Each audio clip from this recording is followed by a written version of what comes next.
Hello, it's another video from me. Anyone who makes any comments on the Widow's Peak is getting blocked.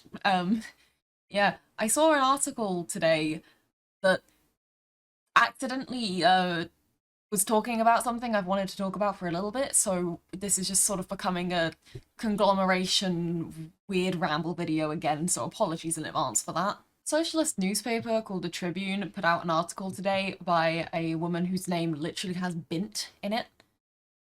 You really couldn't write this, called Ukrainian Homesick Blues, which is essentially a response to the Mytho UK Aesthetics Twitter account, which, if you don't know, just sort of documents decline. The article itself is just sort of going like, oh, but it's not really that bad. You only hate it because it's brown. And there's a few things in here that I just want to respond to. First of all, the insinuation that immigrant communities are necessarily poor. Clearly, you have never been to uni with an international student. He talks in this paragraph about previous use of the term UK and similar sort of words, and how it used to be used as a criticism of Britain in its imperial days, coming from sort of like the Celtic nations. And there's a deep irony to this line. She says, in a sign of increasingly abject economic times, it is no wonder this criticism has bifurcated from punching up to decidedly punching down at immigrant and working class communities as it has. I find it a little bit funny that she does not see the similarities. Criticisms of Imperial Britain. We're complaining about people from another culture going over there and changing things. Whereas now, with UK in the modern sense, how it's used, it's complaining about people from other cultures coming here and making it worse. I know that the whole colonialism in reverse thing is a bit of a meme after that one guy made a really cringe song about it, but I don't really know what else to call this, and it's a bit funny to me that she's accidentally said the quiet part out loud without realising it. There's also a very interesting paragraph in the middle of this article, which is talking about language snobbery and complains about that. As someone who basically has no chance of ever sounding like her ancestors, because I had anything resembling a Cockney accent beaten out of me by a grammar school, cry me a river, love. This country's losing the distinct regional accents that have been around for hundreds of years because everyone's raised on TikTok now and everything sounds like multicultural London English. You'll forgive me if we're not going to be happy about that. Maven had something to say about this article where he's basically responding to a response to it, which compares the attitude towards the UK these days to criticism that were thrown at the likes of chavs, more so in the noughties. And he points out that there's basically only two ways you can sort of respond to both the UK, like Ebonics type thing, multicultural London English, and chavs, which is either sort of self-identify with it, which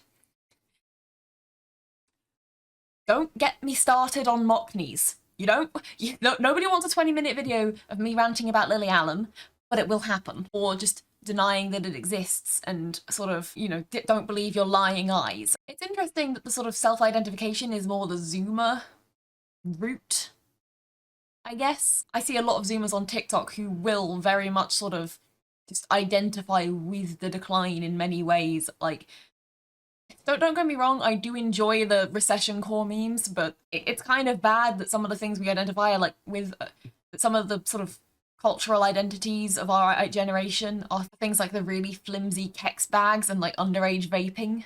Whereas the denialism seems to be more so the attitude of the older generation. The sort of Lib Dem voter type who has literally escaped to the country and doesn't have to deal with the consequences, I suppose, and can just shove their head in the sand and deny that this is what large parts of England are now.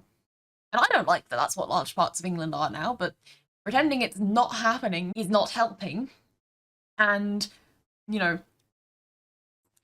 I agree that it's annoying blackpilling whenever you see the Americans making like the "we need to liberate the UK, England has fallen" type posts, but I don't think it's total doomerism or defeatism to say that there are definite problem areas in the UK, and I don't think that just going, disappearing into deep England and hiding from the rest of the country is going to save you. I'd love nothing more than to just disappear into deep England and not have to deal with any of these problems, but unfortunately, they will follow you and they will reach you, which is something I have noticed in my personal life. That moves me on quite nicely to another tweet I just wanted to respond to, which was itself essentially a response to the video that came out recently of the Cinnabon employee essentially having a public freakout. I don't think I'm being unfair to call that what it is, whether you think it's justified or not for what the people in the video were doing to her. That's largely beside the point. Her reaction was a bit of a public freakout, but New Right Post makes a post here that I am just going to read because I found it quite interesting. In reference to the Cinnamon lady, she reminds me of Tina, someone I worked with at Burger King in the early noughts. There was always one on every shift, a hardened older lady. I wondered how Tina could drive her rusted-out Toyota Tercel through the snow just to clock in and eat shit for 8 hours, day in and day out, in her 50s. It's the physical toll of being on your feet all day, to say nothing of the psychic drain of knowing that this was it until the day she croaked, counting the minutes till her next smoke break. Tina was tough, leathery, inside and out. Divorced twice, she poked up my teenage softness. Once she did her hair up in pigtails and knelt in front of me and made a joke about handles to make me blush in front of the crew. This woman, old as my mum. She made the requisite college boy jokes about me being a brainiac too smart for my own good, who lacked the common sense to do simple tasks properly. I took the lumps, knowing she'd go home that night to her leaky trailer and I to my dorm. I'd be on to bigger things soon, and she'd still be at Burger King because she'd fucked up her life, her words.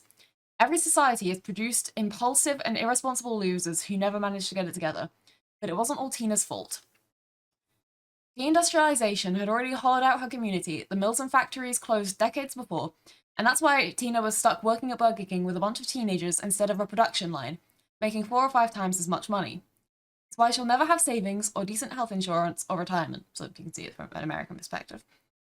I think the one thing that made Tina's suffering bearable was seeing all the regulars. I'd open, the deer hunters, then the old-timers coming in for 35-cent coffee, the drive-through mums, the workmen and farm hands at lunch, the after-school teenagers. It was her town, and she knew them all.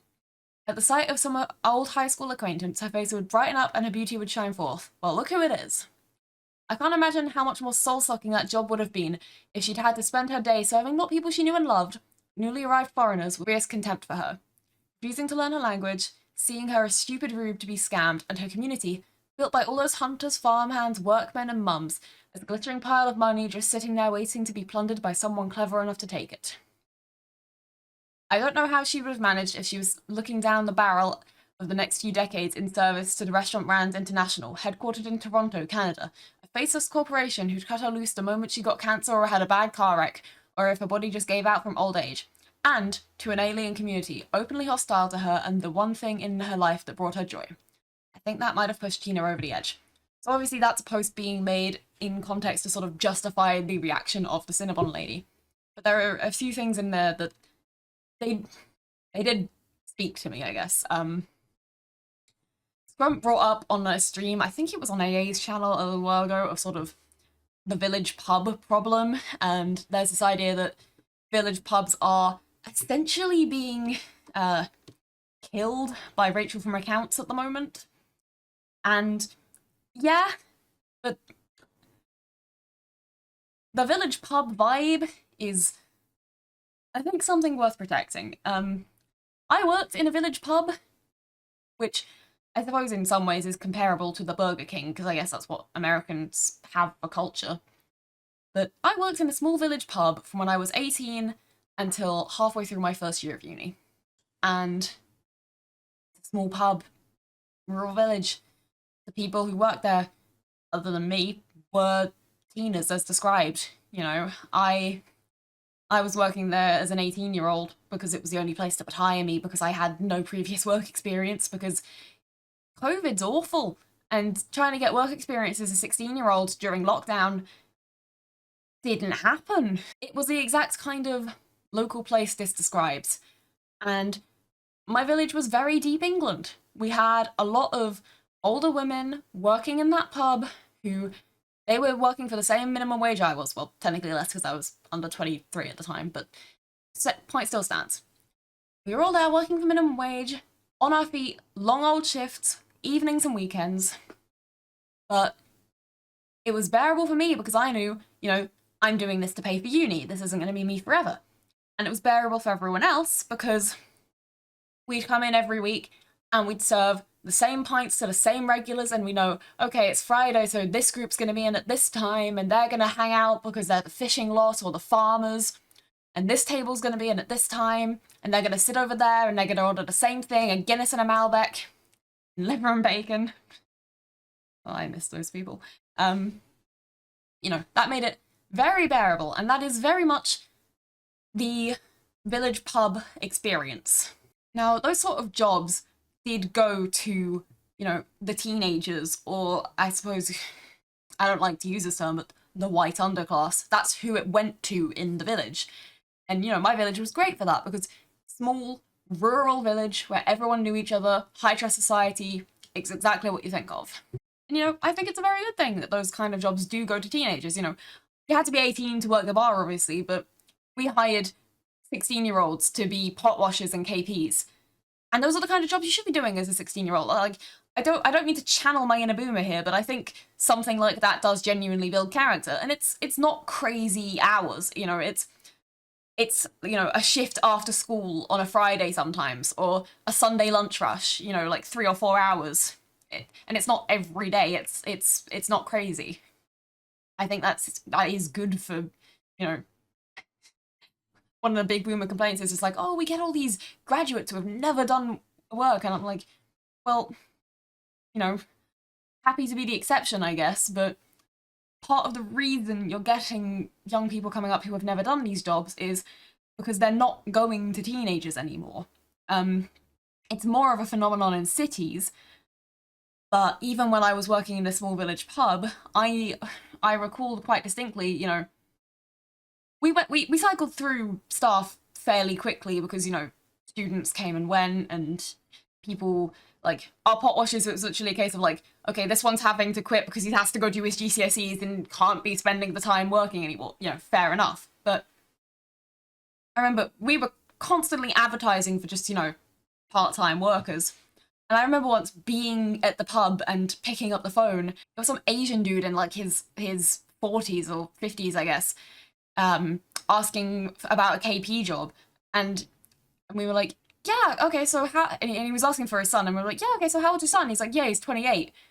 And I was like relaying this to the chef, and she's like, I'm not hiring a 28-year-old, because, you know, the KP job went to the 16-year-olds because they were on a lower minimum wage, and that's how, you know, this very small business could afford to pay someone for that. Since moving to the city, it's definitely something I've noticed where these sorts of jobs aren't going to the teenagers anymore. They're going to, instead of local pub chef and landlord being like, right, we're going to hire, you know, the local teenagers who will work for less because they're teenagers and they're not, you know, relying on it. You know, they're using the money they earn on these shifts to buy, you know, a nicer phone or good trainers. And that's not me being a stereotype. If you're out there, you know exactly who you are. I know that's what you spent your shift money on. They will work for less money because they're happy to have any money. Whereas now, instead of it being teenagers doing that, and that being, you know, a good thing because those jobs are going to teenagers to get them into the idea of working and get them used to that, it's now going to the massively competitive market of illegal, or even oftentimes perfectly legal, which is, you know, we're not talking about civnats here, immigrants who are willing to work for the lower wages because it's a race to the bottom. You know, they'll live in the 7-person HMOs and work for pittance because, you know, that's what they can get. And so that depresses wages for the rest of us because we're competing with people who will do nothing. It's just incredibly exploitative. You know, it screws over, you know, us because we're not able to get those jobs anymore because they're going to the immigrants, but it's also exploitative of the immigrants because they're kept in shit conditions and shit pay. Yeah, if I see one more sort of older Gen X or younger boomer complaining that's just like, oh, we get all these graduates who've never worked a day in their life, it's like, I agree, some people at uni are living on a different planet to me, but also the market is really not set up for people to be doing these jobs. It's either the jobs are going to immigrants or you're made to work like the immigrants who will do it for 7 people in an HMO. You know, you're on the 0-hour contract, you're on the crazy hours, you're on the everything. And I know, you know, retail and hospitality has never exactly been a cozy job, but I think it has only gotten worse because of this. And I think that the death of the English pub is more than just we're not giving these jobs to local people anymore. It's also the culture surrounding the pubs themselves is dying. I know specifically in the part of London I am from, my parents talk about it and my family talks about it, and I hear all these stories about when they were sort of growing up there in the 70s, 80s, 90s, even as far back as the 50s and 60s. There were pubs on every corner, and I know this to be true because I did actually live there as a child. I remember, oh yeah, that was a pub, that was a pub, that was a pub. Whereas I go back there now, and there is one pub left, and it's a Wetherspoons. Everything else has either been demolished and turned into flats, or converted into something else. Most of them are flats now. And they're the horrible flats with the yucky cladding as well, which, you know, speaking of the UK aesthetic. But there are other important parts of pub culture that are dying, that are sort of the English underclass culture. And I don't say English underclass to be dismissive or insulting. You know, that's not what I mean by that. There are things like, you know, getting the beers in at the pub and then driving home, which is no one is more demonized than the drink driver, other than possibly the smoker. But, you know, things like that, and things like, I don't know, 14 to 16-year-olds getting served at the pub as long as they're quiet and you know, they're not really being obvious about the fact that they're underage. And, you know, you can't really say those things. You know, people look at you a horror if you say the idea of like, yeah, I don't think it's crazy that a 14-year-old would try to get served at a pub. Like, especially saying that to an American, they'll look at you like you have grown a second head.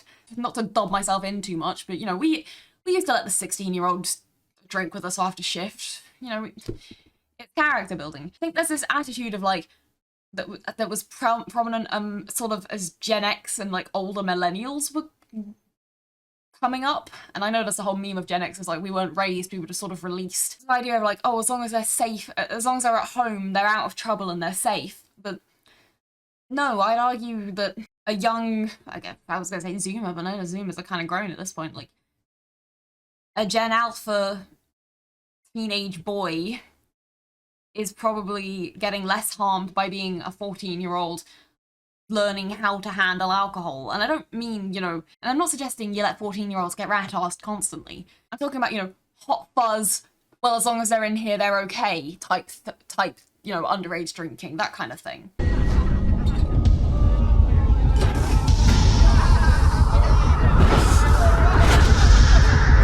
Excuse me. What? When's your birthday? 22nd of February. What year? Every year. Get out. Hey! When's your birthday? 8th of May, 1969. You're 37. Yeah. Get out. When's your birthday? Out! Is there a problem, officer? Yes, there is, Mr. Porter. It would appear a number of your patrons are underage. Well, you'd have maybe a month or two south of proper, but if they're in here, it stops them getting into trouble out there. You know, the way we see it, it's all for the greater good. The greater good? Well, that's as may be, but the law's the law, and they'll have to go.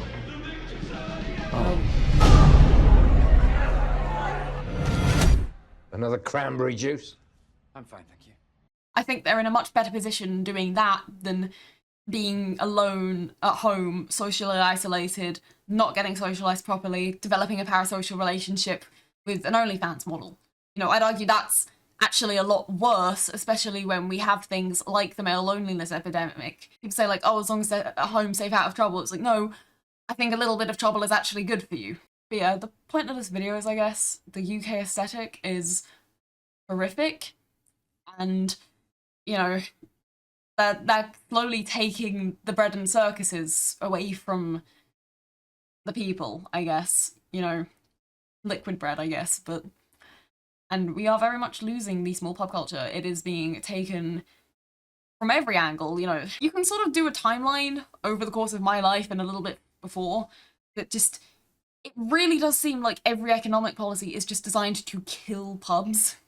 Like, you've got smoking ban, proposed outdoor smoking ban, everything to do with lockdowns. The fact that it is so much cheaper to get drunk alone in your house by buying stuff from a supermarket. Everything in the recent budget to do with business rates. I was seeing examples of just small businesses posting that their rates were literally quadrupling and ridiculous stats like that. That it's just not viable. And yeah, the UK is just gonna keep. I don't want this to be such a pessimistic video. I don't want to say like, oh, it's just gonna keep getting worse. But so I'm just gonna say go to your local pub. You'll probably meet lovely people. Yeah, that's my message. Okay, see you next time. Also, yes, the e-girl hair is back. It is 2 different colors. My awful webcam cannot pick that up even slightly, but